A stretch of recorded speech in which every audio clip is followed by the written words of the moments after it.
नमस्कार, मैं हूं आशीष अग्रवाल और आप देख रहे हैं एएनबी न्यूज। चलिए मुद्दे की शुरुआत करेंगे। केंद्र सरकार द्वारा राज्यों की लोन लेने की सीमा घटाने को लेकर सियासी विवाद गहराता जा रहा है। गैर बीजेपी शासित सरकारों का सवाल है कि देश में अगले साल होने वाले आम चुनाव और कई राज्यों में इस साल होने वाले विधानसभा चुनावों से पहले केंद्र ने ऐसा कदम क्यों उठाया, जिससे गैर बीजेपी शासित राज्य सरकारों के लिए आर्थिक परेशानियां बढ़ती हुई नजर आ रही हैं। केरल के मुख्यमंत्री ने इस पर कड़ी आपत्ति जताते हुए कहा कि वह इस बारे में केंद्र से डिटेल स्टेटमेंट मांगेंगे, जबकि केरल के वित्त मंत्री ने केंद्रीय वित्त मंत्री निर्मला सीतारमण को लिखे पत्र में कहा कि मनमाने ढंग से राज्य की उधारी सीमा में कटौती की गई, जिससे अकेले केरल सरकार को चालू वित्त वर्ष में 23,000 करोड़ की कमी के साथ संघर्ष करना होगा। हाल ही में तेलंगाना और तमिलनाडु सरकारों ने भी अपनी वित्तीय प्राथमिकताओं बारे कई टिप्पणियां की हैं। राज्यों की बात करें तो सबसे ज्यादा कर्ज पश्चिम बंगाल, राजस्थान, आंध्र प्रदेश, केरल और पंजाब पर है। केंद्रीय वित्त मंत्रालय ने पंजाब सरकार की उधार लेने की सीमा में 18,000 करोड़, केरल की करीब 17,000 करोड़ और हिमाचल की उधार लेने की सीमा में सालाना 5500 करोड़ की कमी की है। दरअसल केंद्र सरकार का कहना है कि कई सरकारें पूंजीगत व्यय के नियमों का उल्लंघन कर रही हैं, लेकिन अब इसी को लेकर विवाद छिड़ गया है।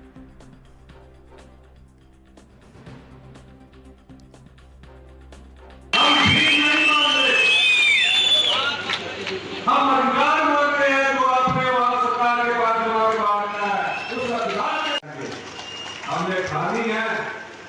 अब गुजरात मेहनत कर रहे हैं कि इस प्रदेश की अर्थव्यवस्था को आने वाले 4 सालों में, मैं इस मंच के माध्यम से कह रहा हूं, आप सारे सरकारी कर्मचारी अधिकारी होंगे, आप देख रहे होंगे नीतियों में परिवर्तन किया जा रहा है, फैसले किए जा रहे हैं, जनता के हित में फैसले किए जा रहे हैं। पंजाब ਦੇ ਜਿਹੜੇ ਬੋਰਿੰਗ ਫੰਡਸ ਨੇ ਉਹਨਾਂ 'ਚ ਕਟੌਤੀ ਕੀਤੀ ਗਈ ਆ 18,000 ਕਰੋੜ ਦੀ। ਉਹ ਕਿਉਂ ਕੀਤੀ ਗਈ ਆ? ਉਹ ਕੇਰਲਾ ਦੀ ਵੀ ਹੋਈ ਆ, ਉਹ ਹਿਮਾਚਲ ਦੀ ਵੀ ਹੋਈ ਆ, ਉਹ ਬਾਕੀ ਕੁਝ ਰਾਜਾਂ ਦੀ ਹੋਰ ਵੀ ਹੋਈ ਆ। ਉਹ ਉਹਨਾਂ ਦੀ ਹੋਈ ਆ ਜਿਹੜੇ ਵਾਇਲੇਸ਼ਨਸ ਕਰਦੇ ਨੇ, ਕੇਂਦਰ ਤੋਂ ਫੰਡਸ ਲੈਂਦੇ ਨੇ, ਉਹਨਾਂ ਨੂੰ ਡਾਈਵਰਟ ਕਰ ਦਿੰਦੇ ਨੇ ਦੂਸਰੀ ਜਗ੍ਹਾ ਤੇ, ਕਿਉਂਕਿ ਉਹ ਐਗਰੀਮੈਂਟ ਦੇ ਤਹਿਤ ਮਿਲਦੇ ਨੇ। ਔਰ ਉਹਦੇ 'ਚ ਇਹਨਾਂ ਨੇ ਜਿਸ ਤਰ੍ਹਾਂ ਹੈਲਥ ਦੇ ਫੰਡਸ ਨੇ ਉਹਨਾਂ ਉਹ ਵੀ ਵਾਇਲੇਟ ਕੀਤੇ ਨੇ, ਔਰ ਜਿਸ ਤਰ੍ਹਾਂ ਮੁਹੱਲਾ ਕਲੀਨਿਕਾਂ 'ਚ ਕਨਵਰਟ ਕਰਤੇ, ਔਰ ਵੈਲਨੈਸ ਸੈਂਟਰ ਜਿਹੜੇ ਆ। ਔਰ ਇਹ ਮੈਂ ਸਮਝਦਾ ਇੱਕ ਬਹੁਤ ਬੜੀ ਕੁਤਾਹੀ ਕਰ ਰਹੀ ਹੈ ਪੰਜਾਬ ਸਰਕਾਰ, ਔਰ ਕੇਜਰੀਵਾਲ ਇਸ ਚੀਜ਼ ਦਾ ਹੈਬਚੁਅਲ ਔਫੈਂਡਰ ਆ, ਆਦੀ ਆ। ਔਰ ਉਹ ਸਮਝਦੇ ਆ ਕਿ ਇਹ ਸਾਡਾ ਇਸ ਤਰ੍ਹਾਂ ਦਾ ਧੱਕਾ ਚੱਲਦਾ ਰਹੇਗਾ, ਕੇਂਦਰ ਨੂੰ ਅਸੀਂ ਬਦਨਾਮ ਕਰਾਂਗੇ ਪੰਜਾਬ ਦੇ ਨਾਂ 'ਤੇ ਕਿ ਪੰਜਾਬ ਨਾਲ ਧੱਕਾ ਹੋ ਰਿਹਾ। ਇਹ ਮੈਂ ਸਮਝਦਾ ਬਹੁਤ ਮੰਦਭਾਗੀ ਗੱਲ ਆ, ਔਰ ਇਹਨਾਂ ਨੂੰ ਕੇਂਦਰ ਦੇ ਫੰਡਾਂ ਨੂੰ ਠੀਕ ਜਗ੍ਹਾ ਯੂਜ਼ ਕਰਨਾ ਚਾਹੀਦਾ, ਇਸ ਤਰ੍ਹਾਂ ਨਹੀਂ ਕਰਨਾ ਚਾਹੀਦਾ। ਪੰਜਾਬ ਦੀ ਆਰਥਿਕ ਦਿੱਖ ਵੀ ਖਰਾਬ ਕਰ ਰਹੇ ਆ, ਉਹ ਨਹੀਂ ਕਰਨੀ ਚਾਹੀਦੀ। ਔਰ ਇਹ ਪੰਜਾਬ ਸਰਕਾਰ ਠੀਕ ਤਰ੍ਹਾਂ ਨਾਲ ਪ੍ਰਸ਼ਾਸਨ ਤੇ ਵਿਕਾਸ ਦੇ ਕੰਮ ਚਲਾਉਣ ਦੇ ਅੰਦਰ ਜਿਹੜੀ ਆ ਬਹੁਤ ਬੜੀ ਕਮੀ ਆ ਰਹੀ ਹੈ ਜਦੋਂ ਦੀ ਇਹ ਸਰਕਾਰ ਆਈ ਆ। ਔਰ ਇਹ ਨਾ ਕਾਨੂੰਨ ਨੂੰ ਮੰਨਦੀ ਆ, ਨਾ ਇਹ ਸੰਵਿਧਾਨ ਨੂੰ ਮੰਨਦੇ ਆ, ਨਾ ਹੀ ਇਹ ਮਰਿਆਦਾ 'ਚ ਰਹਿ ਕੇ ਕੰਮ ਕਰ ਰਹੇ ਆ। ਔਰ ਇਹ ਮਰਿਆਦਾ ਤੋੜ ਕੇ ਉਲਟਾ ਬਦਨਾਮ ਕਰਨ ਦੀ ਕੋਸ਼ਿਸ਼ ਕਰਦੇ ਆ ਕਿ ਸਾਡੇ ਨਾਲ ਧੱਕਾ ਹੋ ਰਿਹਾ। ਇਹਨਾਂ ਦੇ ਕੰਮਾਂ ਕਰਕੇ, ਇਹਨਾਂ ਦੇ ਕਰਮਾਂ ਕਰਕੇ ਇਹ ਸਭ ਕੁਝ ਹੋ ਰਿਹਾ। ਇਸ ਲਈ ਮੈਂ ਇਹ ਭਗਵੰਤ ਮਾਨ ਜੀ ਨੂੰ ਪ੍ਰਾਰਥਨਾ ਕਰਾਂਗੇ ਕਿ ਵੀ ਇਹ ਕੰਮ ਕਰਨੇ ਬੰਦ ਕਰ ਦਿਓ। ਇਹਦੇ ਨਾਲ ਤੁਸੀਂ ਪੰਜਾਬ ਦਾ ਬਹੁਤ ਬੜਾ ਨੁਕਸਾਨ ਕਰ ਰਹੇ ਹੋ। ਉਹ ਸਾਡਾ ਆਰਥਿਕ ਢਾਂਚਾ ही अस्त व्यस्त हो जाना, वो ना करें। पिछली बारी का जो वित्त वर्ष क्लोज हुआ है उसमें प्रदेश ने अधिकतम लोन लिया है, ज्यादा लोन लिया है, और उसके बाद प्रदेश के कुछ मानक होते हैं, उन मानक के हिसाब से कार्य किया जाता है। कैग की जांच भी होती है, वो रिपोर्ट भी सामने आई थी और उसमें साफ लिखा है कि अगर जो लोन को अगर कंट्रोल नहीं किया जाएगा तो धीमी गति से ये लोन 1 लाख करोड़ तक पहुंचने की क्षमता रखता है 2025 में। और अभी जो ये राग गा रहे हैं कि 60,000, 70,000, 75,000 करोड़ का लोन हो गया है, कल को यही सरकार बोलेगी 1 लाख करोड़ का लोन हो गया है, 1.25 लाख करोड़ का लोन हो गया है। इसलिए इन चीजों को मद्देनजर रखते हुए सरकार ने जो है 14,500 करोड़ रुपए की लिमिट थी उसको घटा के अब 9,000 करोड़ रुपए कर दिया गया है। दूसरा, अभी प्रदेश में व्यवस्था परिवर्तन का दौर चल रहा है, कभी ओपीएस मिलता है, कभी 3 किस्त डीए मिलता है, कमाई है नहीं, तो ये क्या केवल प्रदेश जो है वो सिर्फ लोन पे ही चलेगा? तो आत्मनिर्भर प्रदेश बनाने के लिए भी जो है ये लोन की गति कम की गई है कि इसको कम कीजिए और लोन को जो है आगे भी घटाने की क्रिया रहे। इस प्रकार जो है केंद्र ने ये जो है आपके सामने जो है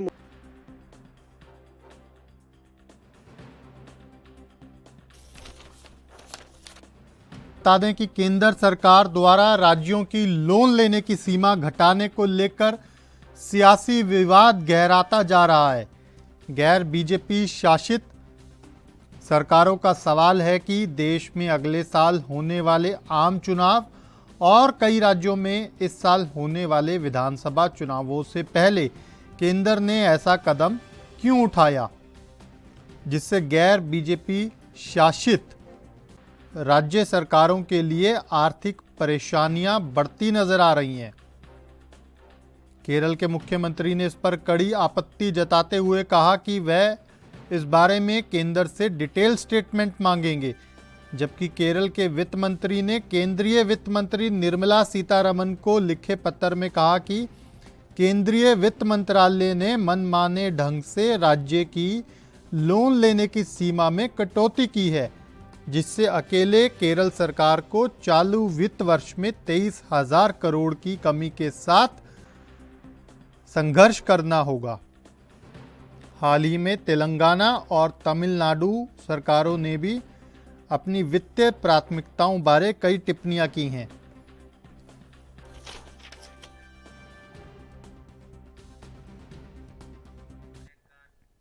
चलिए इसी बड़े मुद्दे पर चर्चा की शुरुआत करेंगे। हमारे साथ 3 खास मेहमान जुड़ रहे हैं, सीधा उन्हीं के पास चलेंगे। हमारे साथ रतन तिवारी जुड़ गए हैं, कांग्रेस प्रवक्ता। हमारे साथ जुड़ गए हैं सुरेंद्र कुमार सिंह, बीजेपी नेता, और साथ ही साथ हमारे साथ सुषमा शर्मा जी, प्रवक्ता, आप जुड़ी हुई हैं। सबसे पहले मैं रतन जी आपके पास आऊंगा। केंद्र सरकार ने जिस तरह से हिमाचल सरकार की लोन लेने की सीमा में कटौती की है या लोन लेने की सीमा घटाई है, उसको लेकर लगातार सरकार की ओर से, कांग्रेस की ओर से कई प्रतिक्रियाएं आ रही हैं, जबकि केंद्र का सीधे तौर पर तर्क है कि आर्थिक स्थितियों को देखते हुए और भविष्य में राज्य और केंद्र के बीच आर्थिक संकट ना कोई किसी बात को लेकर गहराए, इस तरह के फैसले लिए जाते हैं। लेकिन हिमाचल सरकार या जो गैर बीजेपी शासित सरकारें हैं वो सीधे तौर पर इस फैसले को क्यों राजनीति से जोड़ रही हैं? आशीष भाई, आपका नमस्कार करता हूं। देखिए, जिस प्रकार भारतीय जनता पार्टी लगातार 9 वर्षों से विपक्षी पार्टियों को टारगेट कर रही है, कहीं ना कहीं उनको जो फंड मुहैया करानी चाहिए वो नहीं करा पा रही है, और कहीं ना कहीं एक दोहरे चेहरे के हिसाब से वो कार्य कर रही है जी। आपने देखा कि जीएसटी का भी मुद्दा बहुत तूल पकड़ा हुआ था, और आज भी जीएसटी का बकाया बहुत राज्यों का है। छत्तीसगढ़ भी लगातार मांग रहा था कि हमारा जो जीएसटी का जो बकाया है उसे वापस कर दीजिए। लेकिन केंद्र सरकार जहां जहां बीजेपी की सरकार है, बस वहीं पे चाहे लोन की बात हो, चाहे फंड की बात हो, चाहे जीएसटी की बात हो, लेकिन जहां पे गैर भाजपा सरकार है वहां पे इस तरीके से दोहरा मापदंड इस देश की जनता को सब दिख रहा है। आशीष भाई, अगर हिमाचल में हम डेवलपमेंट करने जाते हैं तो हमको फंड की व्यवस्था चाहिए, फंड चाहिए होता है, लेकिन अगर आप फंड हमको नहीं देंगे तो हम हिमाचल की जनता से जो वादा किए हैं वो वादा कैसे पूरा कर पाएंगे? तो भारतीय जनता पार्टी चाहती है कि हम फंड न दें, विकास कार्य न हो पाए, और विकास कार्य नहीं हो पाएगा तो जनता कहीं ना कहीं हमको अलग ढंग से देखेगी। लेकिन जनता के सामने हम जा रहे हैं, उनको बता रहे हैं कि भारतीय जनता पार्टी आपके साथ दोहरा मापदंड अपना रही है और हमारे राज्यों को फंड नहीं दे रही है, जिसके वजह से हम विकास कार्यों में थोड़ी सी हमको परेशानी हो रही है। लेकिन जहां जहां हमारी सरकारें हैं, हम पूरी ताकत के साथ जनता को निराश नहीं करेंगे और उनको काम करके देंगे। ठीक है सुषमा जी, पंजाब में आम आदमी पार्टी की सरकार है, वहां पर भी केंद्र ने बड़ी कटौती की है। लोन लेने की सीमा में एक तरह से कहा जाए इतना बड़ा गैप आ गया है, तो कितनी परेशानी होगी ये पंजाब की आर्थिक स्थिति को संभालने के लिए?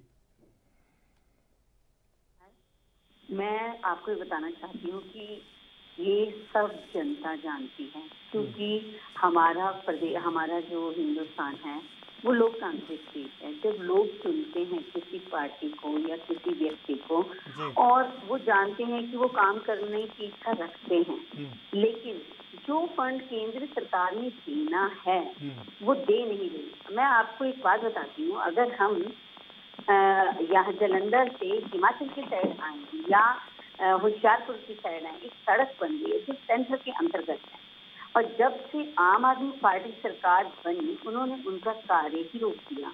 और जो लोग वहां से रोज गुजरते हैं उन्हें ये मालूम है, और हम डंका बजा बजा के बताएंगे, ढोल बजा बजा कर बताएंगे कि ये काम केंद्र सरकार का है और देखो ये नहीं कर रहे, वो उनको तंग कर रहे हैं। किसको तंग करें? वोटर्स को तंग कर रहे हैं। और जब वोटर्स को वो इस तरह से तंग करेंगे, आहत करेंगे, तो एक टाइम ऐसा आएगा कि बीजेपी का सुपड़ा ही साफ हो जाएगा। जहां जहां पर जिन जिन राज्यों पर अदर की सरकारें हैं वो ही रहेंगी और बीजेपी का सुपड़ा साफ हो जाएगा, क्योंकि लोग पढ़े लिखे हैं, जो वोटर्स हैं वो जानते हैं केंद्र के अंतर्गत कौन से कार्य आते हैं, राज्य के अंतर्गत कौन से कार्य आते हैं। और हम जा जाकर ये चीजें लोगों को बता रहे हैं कि ये काम क्यों नहीं हो पाए। सुरेंद्र जी, जी आरोप प्रत्यारोप एक तरफ है, लेकिन मैं चाहूंगा कि आप जनता जनार्दन को आज इस मंच के माध्यम से ये स्पष्ट कर दें कि केंद्र को इस तरह का फैसला क्यों लेना पड़ा। पंजाब के लिए, हिमाचल के लिए, केरल के लिए क्यों इस तरह की स्थिति पैदा हो रही है? अकेले जो मेरे पास आंकड़े हैं, अगर मैं उन आंकड़ों की बात करूं तो पंजाब में 18,000 करोड़, केरल में 17,000 करोड़, हिमाचल में 5500 करोड़, ये सालाना लोन लेने की जो सीमा है वो घटा दी आपने। हेलो, आवाज आ रहा है? जी, आपको आवाज मिल रही है? जी जी जी जी जी, जवाब दीजिए सुरेंद्र जी।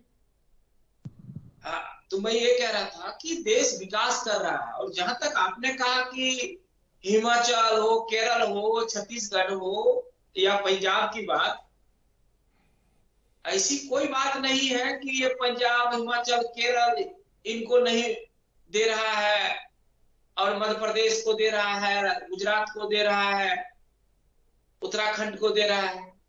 नियम सबके लिए बराबर है।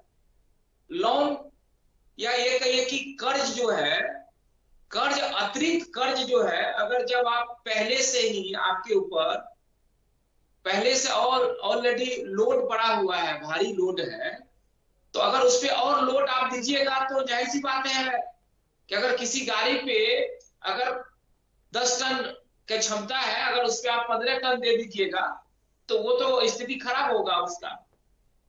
और जहां तक रहा यहाँ पर जो आपने बात रखी, मैं आपको आप ही की बात, मैं आपको आप ही की, सुरेंद्र जी सुन लीजिए, सिर्फ ये आंध्र प्रदेश, बिहार, आपने जो बात रखी कि यदि किसी गाड़ी को 10 टन तक की सीमा है, उसको 15 टन दे देंगे तो गड़बड़ा जाएगा मामला। लेकिन ये तो उसी 10 टन की ही डिमांड कर रहे हैं जो पहले से निर्धारित है। एडिशनल लोन थोड़ी मांगा था इन स्टेट्स ने, अतिरिक्त कर्ज थोड़ी मांगा गया था सुरेंद्र जी। मैं वही तो कह रहा हूं, जो निर्धारित है उनकी सीमा, उस सीमा को घटाया गया है। नीति आयोग का जब नीति आयोग का बैठक अभी हुई मुख्यमंत्री सभी मुख्यमंत्रियों के साथ प्रधानमंत्री जी का जब सबको बुलाया गया था अभी कुछ ही दिन पहले, तो सिर्फ ये 12-13 ही प्रदेश क्यों नहीं आए? जब अपनी बात उनको रखना था या नहीं उनकी जाए- समस्या थी प्रदेश की, ऐसी बातें कर रहे हैं तब आप। तो ये लोग नहीं आते हैं। नहीं, जहाँ अगर बात कोई रखनी थी, प्रदेश जहाँ शामिल समस्या नहीं हो रखनी पाया थी, एक बैठक में, तो आप उसको सीधे तौर पर क्या सूली पर टांग देंगे क्या?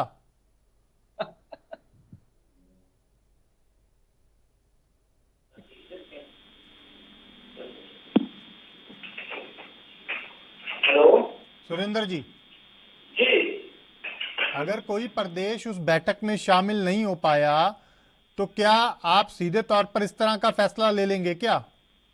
तो ये सिर्फ उसी प्रदेश के लिए नहीं लिया गया था सर, ये तो पूरे देश के लिए लिया गया। नहीं, पूरे देश के लिए लिया गया आप कह रहे हैं, लेकिन आरोप लग रहे हैं, सवाल उठ रहे हैं। इसमें आप बताइए कौन से बीजेपी शासित सरकारें हैं, बीजेपी शासित कौन से राज्य हैं जिनका लोन लिमिट घटाया गया है? देखिए, उंगलियों पर टिप्स मैं पर इतना गिनवाइए, जानता टिप्स हूं, पर। मैं सीधा इतना जानता हूं, जो बैठक बुलाई गई थी सिर्फ यही सारे लोग क्यों नहीं आए?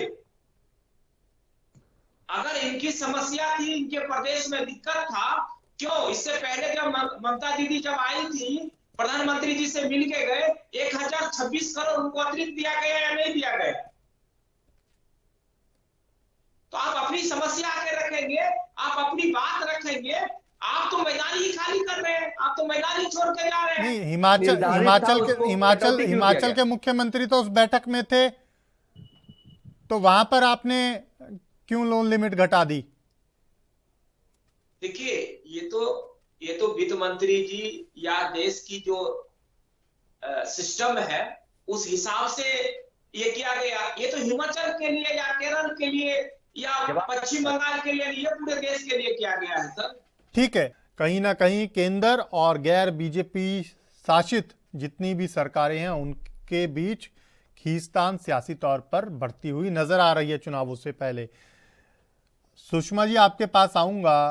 अभी जो हमने खबर भी ब्रेक की, क्योंकि सरकार आपकी है पंजाब में, और इस तरह की अब खबरें आ रही हैं कि केंद्रीय फंड रोकने के विरोध में स्पेशल सेशन बुलाने की तैयारी हो रही है। कितना असर पंजाब के ऊपर और पंजाब के आर्थिक हालातों पर पड़ता हुआ नजर आ रहा है जो एक केंद्र ने फंड रोका है उसका? पहले भी बताया कि बहुत फर्क पड़ रहा है और लोग बहुत परेशान हो रहे हैं, क्योंकि जो फंड केंद्र सरकार का लगेगा वो वहीं लगेगा। अगर उन जगहों पर राज्य सरकार अपना फंड लगाएगी तो केंद्र सरकार से फिर से प्रॉब्लम हो जाएगी। तो मैं आपको तो जब पहले मैंने आपको बताया कि कई चीजें ऐसी हैं, इन्होंने फंड रोक दिए, काम रोक दिए, वहां पर निकलना मुश्किल हो गया। जैसे अभी आपने कहा एमएसपी का भी फंड इन्होंने, मैंने आपको बताया कि रोका, और उसी के अंतर्गत अब इसके ऊपर आंदोलन करना और करना स्टार्ट करेगी आम आदमी पार्टी पंजाब की, क्योंकि वहां से जब जितना भी व्यक्ति जाता है, क्या वो वोटर आम आदमी पार्टी का है? नहीं, वहां पे बीजेपी का वोटर भी जाता है, कांग्रेस का वोटर भी जाता है। ठीक है। तो जब वो जाते हैं और उस परेशानी से जूझते हैं, तो ये तो केंद्र को सोचना चाहिए ना कि जितना प्रतिशत उनको वोट पड़ता था वो भी चला जाएगा उनके हाथ से, क्योंकि लोग अब यंगस्टर जो हैं पढ़े लिखे हैं, जो बच्चे आज कॉलेज और स्कूलों में पढ़ रही हैं, 18 साल के ऊपर हैं, वो इस चीज को जान रहे हैं। तो ये अपने पैरों पे खुद कुल्हाड़ी मार रही हैं बीजेपी वाले। ठीक है, अपने पैरों पर खुद कुल्हाड़ी मार रहे हैं, ये आपका कहना है जी। मैं आपके पास आऊंगा रतन जी। जो बात अभी सुरेंद्र जी कह रहे थे कि नीति आयोग की बैठक में आप लोग नहीं आते, अपनी बात नहीं बताते, राज्य के मुद्दे नहीं रखते, इसलिए वो भी क्या करें, मजबूर हैं। आप वायलेशन कर रहे हैं एक्ट्स की, जो प्रावधान है, जो नियम है, उनको तोड़ा जा रहा है। मजबूरी में इस तरह के निर्णय लेने पड़ रहे हैं केंद्र को, ये कहना है सुरेंद्र जी का। आशीष भाई, जब हमारे केंद्र में यूपी की सरकार थी, जी डॉक्टर मनमोहन सिंह जी प्रधानमंत्री थे, जी तो भारतीय जनता पार्टी की भूमिका जो होती थी बहुत ही अड़ियल भूमिका होती थी, और लोकसभा में सदन के अंदर मजबूती से इन लोग विरोध करते थे। और उसके बावजूद भी हमारी जो यूपीए सरकार थी, इनको मजबूती से अपने राज्यों से ज्यादा जहां जहां भारतीय जनता पार्टी की सरकारें थी वहां पे हम अच्छा फंड देते थे कि विकास कार्य न रुके, जनता को कोई तकलीफ न हो। ठीक है। लेकिन आज आप देख लीजिए कि जहां कांग्रेस पार्टी के मुख्यमंत्री इनके नीति आयोग की मीटिंग में नहीं जाते हैं, उन कांग्रेस शासित राज्यों का फंडों में कटौती किया जा रहा है। मैं तो खुले तौर पे कहता हूं कि यह एक पढ़े लिखे प्रधानमंत्री का कार्य हो ही नहीं सकता। ठीक यह है। कार्य अगर कोई कर सकता है तो चौथी पास अनपढ़ कर सकता है। तो देश पूरी तरीके से देख रहा है और समझ रहा है आशीष भाई कि आप इस तरीके से अगर कोई मुख्यमंत्री इस मीटिंग में नहीं जाता है तो आप उस राज्य का फंड कटौती कर देंगे। यह दोहरा जो रवैया है, यह जनता के बीच में गलत मैसेज जा रहा है। ठीक है। अभी 8-10 महीने बाद चुनाव है लोकसभा के, उस चुनाव में जनता आपको जबरदस्त जवाब देगी और ये बताएगी कि आपने हमारे राज्यों का जो फंड आपने रोका था, जो कटौती किया था, उसका नतीजा है ये देखिए, ये हम वोट से चोट दे रहे हैं आपको। सुरेंद्र जी जी जवाब दीजिए, वोट से चोट मिलेगी अगर इस तरह की चीजें होंगी तो? देखिए, जहां तक अभी हमारी बहन सुषमा जी ने कहा जी कि वोटर सबके होते हैं, ये सच है कि वोटर सबके होते हैं जी, इसमें कहीं से कोई बुराई की बात नहीं है या कोई को इनकार नहीं करता। लेकिन जहां तक बात यह है कि कर्ज आपको, अतिरिक्त कर्ज आपको दें और आप शीश महल बनाओ, मानी जनता के पैसा का आप गलत उपयोग करो, अपने फंड में यूज करो, मतलब अपनी घर, मतलब अपनी सुख सुविधा के लिए जनता का पैसा का गलत उपयोग करो। आप जनता का विकास करो, जनता के हित की काम करो, तो आपका कौन फंड रोका है? सुरेंद्र जी, मुझे लगता है कि शायद आपको ना कोई गलतफहमी है। सुरेंद्र जी, मुझे लगता है कि शायद आपको गलतफहमियां, आप आज अपडेट होकर नहीं आए, पढ़कर नहीं आए। अतिरिक्त कर्ज की बात नहीं हो रही यहाँ पर। जो एक राज्य के लिए पहले से निर्धारित कर्ज है, मान लीजिए कि दिल्ली को 10 रुपए मिलते हैं, उस 10 रुपए में कटौती की गई है। 10 रुपए से अलग कर्ज नहीं मांगा जा रहा उस स्टेट के द्वारा। तो अतिरिक्त कर्ज शब्द का आप इस्तेमाल कर रहे हैं, पहले तो आप अपने आप को वहां रेक्टिफाई कर लीजिए। आप रेक्टिफाई कीजिए अपने आप को। अतिरिक्त कर्ज का मुद्दा नहीं है ये, जो निर्धारित कर्ज सीमा है या कर्ज की मुद्दा हो। सुनिए, आप सुनिए, तो जो जनता का पैसा है वो क्या अपनी सुविधा के लिए मिलता है? बाकी की सरकारें अपनी सुविधा के लिए ले रही हैं क्या? मैं इनको जहां बीजेपी की सरकारें हैं वो अपनी सुविधा के लिए ले रही हैं क्या? जवाब दे दीजिए इस बात का।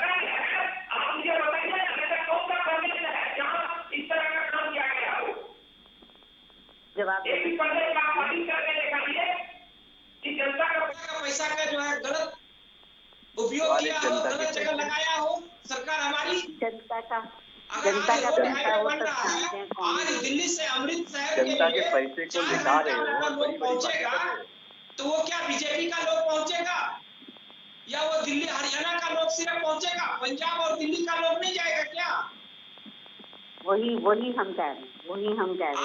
आज जनता दिल्ली का से पैसा मुंबई के अगर सफर तय करेगा, ठीक है रतन जी। देखिए आशीष भाई, प्रधानमंत्री जी 9 सालों से सत्ता में हैं जी, लेकिन 8,500 करोड़ के जहाज में घूमते हैं। वो जनता का पैसा नहीं होता है क्या? करोड़ों का सूट पहनते हैं तो वो क्या जनता का पैसा नहीं होता है क्या? जब वो विदेश यात्रा पे जाते हैं तो क्या वो जनता का पैसा नहीं होता है क्या? और जब किसी राज्यों में चुनाव होता है, जब प्रधानमंत्री पद की गरिमा को ताक पे रख के प्रचार मंत्री की भूमिका में उतर के प्रचार करते हैं तो क्या जनता का पैसा नहीं होता है क्या? जब विदेशों से 100 लाख करोड़ जब कर्जा ले लेते हैं तो क्या वो जनता का पैसा नहीं लुटाते हैं क्या? सुरेंद्र भाई, इस देश की जनता के पैसे को अगर कोई मजबूती से लुटा रहा है, दोनों हाथों से लुटा रहा है, तो प्रधानमंत्री जी लुटा रहे हैं। ये पूरा देश देख रहा है। आप कैसी बातें करते हैं? एक कटौती की बात हो रही है तो आप जनता के पैसे रतन भाई, आप एक ही बताओ। रोजगार देने की बात थी, अच्छे दिन की आ बात रहा हूँ थी, सुषमा महंगाई जी, कम करने रतन की जी के बाद बात आपके पास आ रहा हूँ।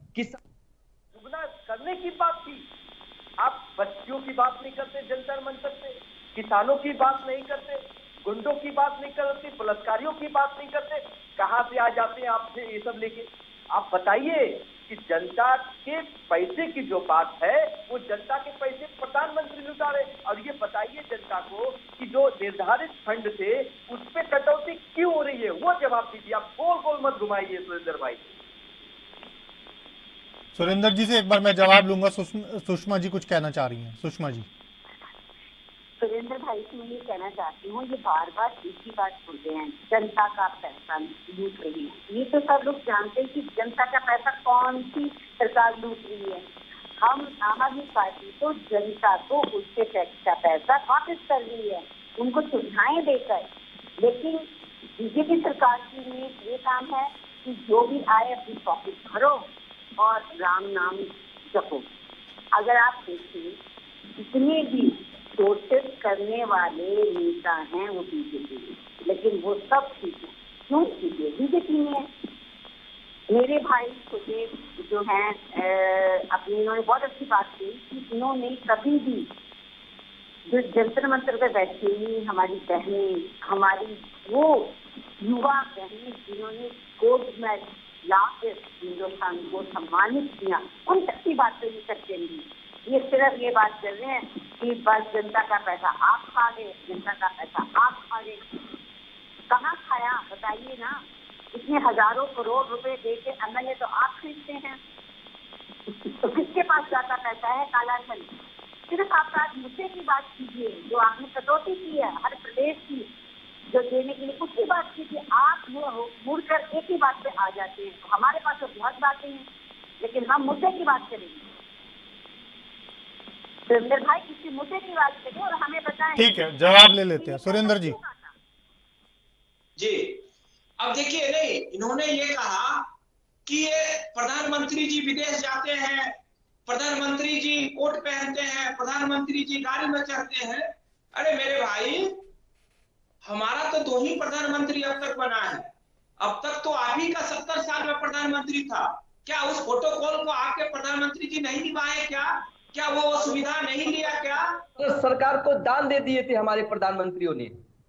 नहीं, वही तो मैं कह रहा हूं ना। और जहां तक आपने कहा विकास की बात, तो आप देख लो, आपने 50-55 साल आपकी सरकार रही है, सिर्फ लूटने का काम आप लोगों ने किया। किसी के ऊपर आय से अधिक संपत्ति का केस चल रहा है, तो किसी ने 2G करके, किसी ने 3G करके हेराफेरी करने का काम किया। मैं तो दावा कर रहा हूं, 9 साल के अंदर हमारे एक भी मंत्री का नाम आप ले लो कि किसी ने हेराफेरी किया हो, किसी के ऊपर आय से अधिक संपत्ति। चलिए ठीक है सुरेंद्र जी, भ्रष्टाचार का मामला नहीं है। सुरेंद्र जी, भ्रष्टाचार का मामला नहीं है, उस पर चर्चा जब भ्रष्टाचार का मुद्दा होगा बिल्कुल करेंगे। मैं एक सीधे से सवाल पे आ रहा हूँ, सवाल सुन लीजिए सुरेंद्र जी। सीधा सा सवाल है, राजनीतिक आरोप प्रत्यारोप को छोड़ देते हैं। मान लीजिए कि महाराष्ट्र जैसा जो बड़ा राज्य है या यूपी जैसा जो बड़ा राज्य है, जहां पर आप 1 लाख करोड़ का कर्ज हर साल फिक्स लिमिट के तहत देते हैं और आप उसको अचानक से 30%, 40% नहीं 50% से भी ज़्यादा गिरा देते हैं या रोक देते हैं, तो वहाँ पर जो आपकी जीडीपी है वो कहाँ ठहरेगी जाकर? कैसे स्टेट सरवाइव करेगा फाइनेंशियली? जो आर्थिक संकट वहाँ पर खड़ा होगा, वहाँ की सरकार चाहे आपकी बीजेपी की हो या गैर बीजेपी की हो, कैसे सर्वाइवल होगा? ईमानदारी से इसका जवाब दे दीजिए। बीजेपी कांग्रेस छोड़ दीजिए, बीजेपी विपक्ष छोड़ दीजिए। अचानक से आप इतना बड़ा अमाउंट अगर किसी भी स्टेट का होल्ड कर देंगे, रोक देंगे, तो कैसे वहां पर इकोनॉमिकल स्टेट सरवाइव करेगा, कैसे चीजें चलेंगी वहां पर? नहीं, मैं वही कह रहा हूँ, वही मैं कह रहा हूँ। अभी आपने उत्तर प्रदेश का एग्जांपल आपने दिया, मैं केरल का भी एग्जांपल दे देता हूं। केरल के मुख्यमंत्री ने सीधे तौर पर कड़ी आपत्ति जताते हुए कहा है कि मैं डिटेल स्टेटमेंट मांगूंगा केंद्र से। केरल के फाइनेंस मिनिस्टर ने आप देश की वित्त मंत्री निर्मला सीतारमन को चिट्ठी लिखी है और ना सिर्फ अपनी आपत्ति जताई है बल्कि कई नियमों का हवाला भी दिया है कि कैसे केंद्र ये कर सकता है। स्पष्ट तौर पर उन्होंने कहा है, केरल के वित्त मंत्री ने अपने पत्र के अंदर कि मनमाने ढंग से राज्य की जो लोन लिमिट सीमा है उसको रोका गया है। सीधे तौर पर आरोप कि मनमाने ढंग से केंद्र की सरकार ये काम कर रही है। नहीं, देखिए मैं आप बताइए कौन सा नियम है, बताइए आप। देखिए मैं आपको किस एक्ट के तहत, किस नियम के तहत ये होल्ड किया गया है, बताइए आप। देखिए मैं बता रहा हूं, देखिए केरल के वित्त मंत्री जी ने केंद्र के वित्त मंत्री को जो चिट्ठी लिखा उसका अधिकार है, हक है, जवाब मांगना चाहिए। क्यों आपने फंड रोका, किस वजह आप से, बताइए ना, आप बताइए केंद्र में आपकी सरकार है, किस एक्ट के तहत, किस प्रोविजन के तहत, किस स्थितियों में ये रोका गया, दर्शकों को बता दीजिए। हो सकता है केरल की सरकार गलत हो सकता है हिमाचल वाले गलत हो सकता है पंजाब वालों को भी विचार करना चाहिए। आप हमारी बात सुन लीजिए, या तो आप बोल लीजिए या मैं बोलूं। नहीं, आप बताइए ना, मैं इसीलिए तो कह रहा हूँ। हाँ तो मैं कह रहा हूँ, आपने अभी मैं उत्तर प्रदेश का एग्जांपल दे रहा था, आपने कहा केरल का ले लीजिए। मैंने केरल की, आप जो कह रहे हैं कि वहां की सरकार ने, वहां के वित्त मंत्री ने केंद्र सरकार को चिट्ठी लिखा, उसका अधिकार है, उनका हक है, वो जवाब मांगेगा, वो केंद्र जवाब देगा। हम आप टेलीविजन पर बैठ के कुछ ऐसी चीज है जो जिसकी खुलासा नहीं कर सकते, वो उनका मामला है, वो चिट्ठी लिखा है ना, उसका जवाब नहीं। इसमें छिपाने वाली क्या बात है जो खुलासा नहीं कर सकते? जनता को जानने का अधिकार है सुरेंद्र जी, जनता को जानने का अधिकार है। क्या पारदर्शिता नहीं रखना चाहते आप इसमें? देखिए दूसरी बात, आपने जीडीपी की बात की, ग्रोथ की आपने बात किया कि प्रदेश विकास कैसे करेगा, प्रदेश के अंदर काम कैसे होगा, ये सही है। अभी जब 2017 में उत्तर प्रदेश के अंदर जब हमारी सरकार आई, तब की जीडीपी जो है 13 लाख करोड़ का था, आज वो 23 लाख करोड़ का हो गया। इसका मतलब ये नहीं है कि केंद्र सरकार ने उनको कुछ अतिरिक्त दिया है या जो कर्ज था वही दिया है। आपको उसके लिए आप अपने प्रदेश में आपको उद्योग लगाना पड़ेगा, आपको अपने प्रदेश में कुछ काम करना पड़ेगा जिससे प्रदेश की आर्थिक तो ये बात आप, ये बाकी के जो आपके दो साथी बैठे हैं इनको भी बता दीजिए और सिखा दीजिए। फंड काट दिया तो जब तमिलनाडु के अंदर डिफेंस कॉरिडोर वहां बनाया गया, क्या ये सोच के बनाया गया था कि हमारी सरकार है या नहीं है? फंड नहीं देंगे, उसका लाभ वहां के प्रदेश को मिला, वहां के जनता को मिल रहा है। तो इसी प्रकार से आपको भी कुछ काम करना पड़ेगा, ये नहीं कि आप हाथ में हाथ देकर बैठे। चलिए ठीक है, ठीक है, जवाब ले लेते हैं, जवाब ले लेते हैं। तिवारी जी, आपको भी कुछ काम करना होगा, हाथ पे हाथ धरकर मत बैठिए। प्रदेश की स्थिति मजबूत होगा, प्रदेश आगे बढ़ेगा। तिवारी जी भाई, हमारे जो मित्र हैं भारतीय जनता पार्टी के प्रवक्ता हैं, कहीं न कहीं प्रधानमंत्री मोदी जी को अपना आदर्श मानते होंगे, इसके लिए आपके चैनल पे बैठ के देश की जनता को, दर्शकों को गुमराह कर रहे हैं। लेकिन मेरा कहने का मतलब है कि आप उद्योगपतियों के हजारों अरबों रुपए माफ कर देते हैं, लेकिन राज्यों के फंडों में कटौती करते हैं। लेकिन ये कौन से एक्ट के तहत ये कटौती की गई है, आपका सवाल था, इन्होंने गोल गोल घुमाया लेकिन जवाब नहीं दे पाई। तो आशीष भाई, ये पूरी तरीके से अपने ही जाल में लगातार फंसते चले जा रहे हैं। आपने कर्नाटक में देखा, हिमाचल में देखा, भारतीय जनता पार्टी अपने ही चाल में पूरी तरीके से फंस रही है।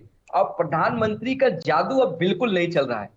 आए दिन जहां जहां चुनाव हो रहे हैं, भारतीय जनता पार्टी का सुपाड़ा साफ हो रहा है। यहां तक कि मुझे खबर मिल रही है कि 2024 में भारतीय जनता पार्टी के लोग ही प्रधानमंत्री को चुनाव प्रचार से दूर करने वाले हैं। देखिए, जनता जनार्दन है, जनता अब समझ चुकी है कि देश की जनता को आप लगातार गुमराह नहीं कर सकते। डेवलपमेंट के लिए जो भी फंड निर्धारित किए गए थे, आप ईमानदारी पूर्वक उन राज्यों को फंड दीजिए। आप दोहरा मापदंड नहीं निभा सकते। अगर आपकी सरकार हिमाचल में होती तो आप वहां पे फंड देते, जनता ने आपको नकार दिया तो जनता को आप इस तरीके से तकलीफ दे रहे हैं। कर्नाटक में आपकी सरकार होती तो आप उसे फंड देते, सरकार वहां पे आपकी चली गई तो आप वहां पे फंड कटौती कर रहे हैं। तो आशीष भाई, ये पूरी तरीके से साफ है, ये आगामी 2024 का लोकसभा चुनाव को देखते हुए इस तरीके से भारतीय जनता पार्टी कदम उठा रही है। लेकिन आप देखना, इस कदम से इनको जबरदस्त नुकसान होने वाला है और जबरदस्त क्षति होने वाली है, क्योंकि जनता आपके इस चैनल को देख रही है, वो समझ रही है कि हमारे हक के लिए आप ये खबर दिखा रहे हैं, हमारे हक के लिए लोग अब चर्चा कर रहे हैं और बीजेपी हमारे साथ ये काम कर रही है। तो समय आने पे सब दिखेगा। ठीक है, सुषमा जी। सर, आशीष भाई, मैं आप बताना चाहती हूँ कि जो सुरेंद्र भाई ने बोला, बीजेपी प्रवक्ता बहुत अच्छे हैं, लेकिन ये बात का जवाब दे नहीं पाए कि हमारी जो फंड की कटौती है, प्रदेश सरकार के फंड की नहीं सुनाई देगा इनको। जी सुषमा जी, प्रदेश सरकार की फंड की जो इन्होंने कटौतियां की हैं, क्या जनता इनको जवाब नहीं देगी? 2024 के चुनाव में जनता इनको पूर्णतः जवाब देगी और बहुत जबरदस्त देगी, क्योंकि हम चिल्ला चिल्ला के कहेंगे ये काम केंद्र सरकार का था, यहाँ फंड नहीं दिया गया। इसलिए नहीं दिया गया क्योंकि यहाँ पे हम जो प्रदेश सरकार के फंड का जो काम है वो हो रहा है, वो जनता को काम मिल रहे हैं, वो सुविधाएं मिल रही हैं, लेकिन जो केंद्र सरकार का फंड हमें आना था वो नहीं दे रहे। इसीलिए जितने भी राज्य हैं जहां बीजेपी नहीं है, सभी राज्यों की सरकारें एकजुट होकर इस पर आंदोलन करेंगी 24 से पहले, और इनको बताएंगी कि एकदम सब एकजुट होकर इनको दिखाएंगे कि काम करने वालों का नतीजा क्या होता है, अच्छी सोच के लोगों का नतीजा क्या होता है, और जो सिर्फ और सिर्फ अपना ही पॉकेट भरते हैं या अपने दोस्तों की पॉकेट भरते हैं, उनका नतीजा क्या होता है। सुरेंद्र जी,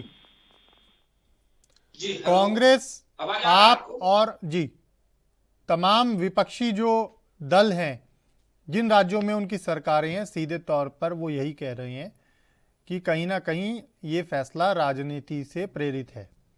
आपकी मैं सभी बातों को बड़ा कर देता हूँ। मान लीजिए कि हो सकता है कि उन्होंने कोई वायलेशन कर दिया हो किसी एक्ट का, मान लीजिए कि उस स्टेट ने फाइनेंशियली जो पिछले डिसीजंस लिए वो ठीक ना लिए हों, लेकिन आप एक मौका दे दीजिए। केंद्र तो बड़ा भाई होता है ना, और राज्य छोटा होता है। कोई भी राज्य हो, चाहे जितना मर्जी बड़ा राज्य हो, वो तो छोटा होता है।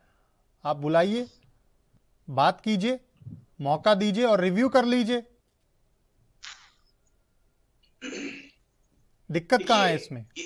नहीं, इसमें दिक्कत कहाँ है? जब बैठक बुलाई जाती है उसमें तो आते ही नहीं है ना। दिक्कत तो ये है, आप कह रहे हैं उनको मौका दे दीजिए, उनको बुला लीजिए, तो वो आए, केंद्र सरकार से मिले, प्रधानमंत्री से मिले, वित्त मंत्री से मिले। जिस प्रकार से पीछे ममता दीदी मिली थी, 1026 करोड़ उनको मिला।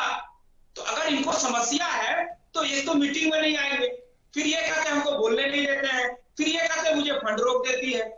अगर आपको समस्या है, आप आइए, आप मिलिए, आप अपनी बात रखिए, आप कहिए कि अगर आप फंड नहीं देंगे तो प्रदेश के अंदर समस्या होगा, वहां दिक्कत होगा, हम काम नहीं कर पाएंगे।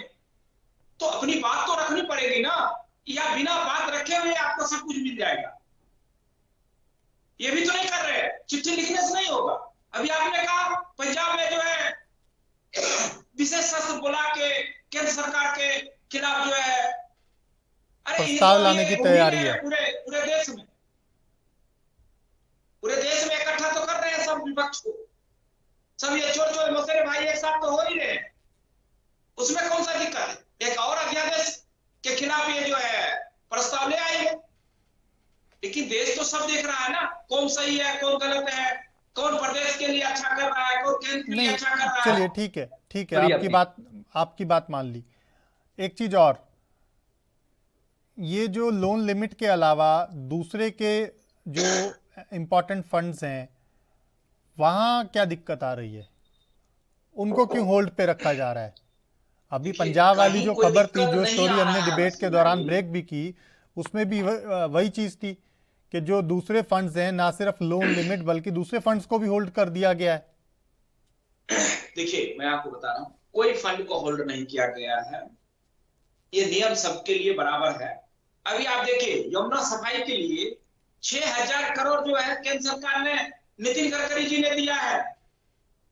अलग से बस के लिए दिया है केंद्र सरकार ने। कहां पे आप देख लीजिए, यमुना में कौन सी सफाई कर रहे हैं, कौन सा काम किया है दिल्ली सरकार ने? फंड तो ले रहे हैं, लेकिन उस फंड को कहां पे लगा रहा है, कहां जा रहा है, उसका भी तो हिसाब किताब देंगे। चलिए ठीक है, हिसाब किताब देना होगा। सुषमा जी, क्योंकि दिल्ली से जुड़े एक मुद्दे की बात कर रहे हैं, मैं चाहूंगा कि आप उसका जवाब दीजिए और अपना जो कमेंट है वो फाइनल कमेंट के तौर पर कंक्लूड कीजिए।